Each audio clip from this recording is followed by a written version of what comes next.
Sa serye ng Hunter x Hunter, ang Dark Continent ay kilala bilang isang napakapanganib at misteryosong lugar na hindi pa ganap na na-explore ng mga tao.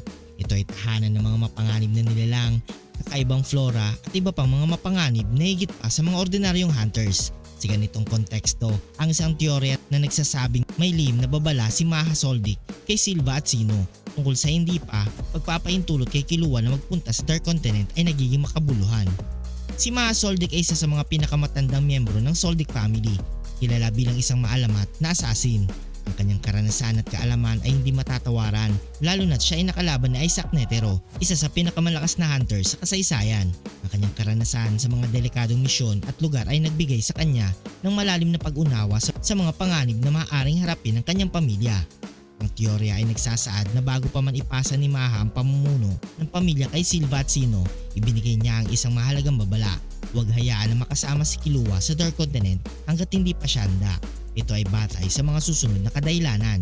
Bilang isang veterano na assassin, naunawaan ni Maha ang tunay na panganib ng Dark Continent. Ang mga nilalang at elemento dito ay higit pa sa mga karaniwang banta na kanilang hinaharap.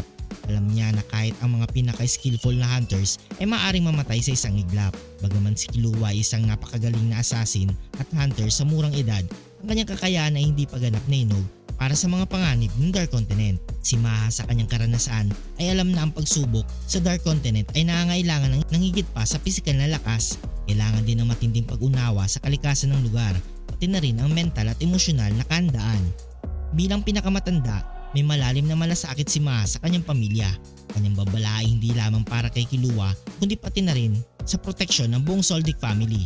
Kawalan ng isang mahalagang miyembro tulad kay Killua ay maaaring magdulot ng malaking epekto sa kanilang linya at sa kanilang reputasyon bilang mga assassins. Ang Dark Continent ay kilala sa kanyang mga napakalalakas na nilalang tulad ng Hellbell, Pup at Eye.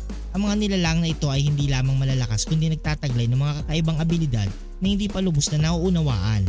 Kahit na ang pinakamalakas na hunters ay kailangan mag-ingat sa pagharap sa kanila. Ang abilidad ni Killua bagaman kahanga-hanga ay maaaring hindi sapat laban sa mga nilalang na ito. Ang Dark Continent ay hindi lamang isang pisikal na hamon kundi isang mental at emosyonal na pagsubok din. Ang mga trahedya at hirap na maaaring maranasan doon ay maaaring magdulot ng malaking epekto sa pag-iisip at emosyon ng isang tao.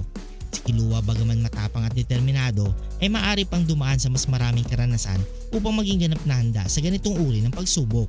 Ang Soldic family ay isang pamilya ng mga assassins na may mataas na pamantayan at reputasyon. Ang bawat membro ay may mahalagang papel sa pagpapanatili ng kanilang pangalan at kakayahan. Si Killua bilang isang batang membro na may malaking potensyal ay isang mahalagang asset. Ang pagkawala o pagkakasugat sa kanya dahil sa hindi kahandaan ay isang malaking dagok sa kanilang pamilya. Ang babala ni Maha ay isang hakbang upang tiyakin na ang bawat hakbang ng pamilya ay may maingat na pagpaplano at kahandaan. Ang lihim na babala ni Maha Soldic kay Silva at Sino na huwag hayaang makasama si Killua sa Dark Continent hanggat hindi pa siya handa ay isang makabuluhang patunay ng kanyang karunungan at pagmamahal sa pamilya. Kanyang malalim na pag-unawa sa panganib at kanyang malasakit sa proteksyon ng pamilya ay nagpapakita ng kanyang pagiging isang tunay na leader at tagapangalaga ng Soldic family. Ang teoryang ito ay nagbibigay ng mas malalim na kahulugan sa karakter ni Maha at sa dinamika ng Soldic family, lalo na sa kanilang paikitungo sa mga panganib na dulot ng Dark Continent. Kung nagustuhan mong video ito, huwag niyong kalimutan mag-like at subscribe and hit notification bell button para updated kayo palagi sa ating video. Maraming salamat.